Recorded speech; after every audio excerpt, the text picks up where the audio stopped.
રાજપરા વિમલભાઈ મનસુખભાઈ, અમારા મોટ બાપુ દીકરો થાય. શું હતી ઘટના બની?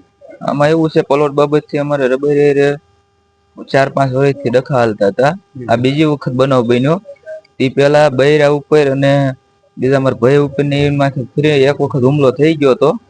આ બીજી વખત આ બીજી ખાર રાખી અને ફરીને આ હુમલો કર્યો. આમાં તો મારી જ નાખ્યો. કેટલા લોકો? 5-6 જણા હતા.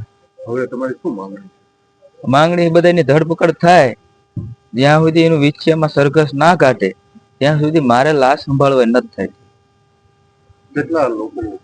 નામ શું છે? એનું નામ તો બધી મને નથી ખબર, પણ 4-5-6-7 જણા છે.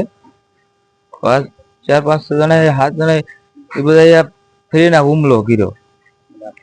આ બીજી વખત. આજે વિછયા ગામ બંધ છે કે? વિછયા આખું બંધ છે. વિછયા બંધ નું એલાન છે.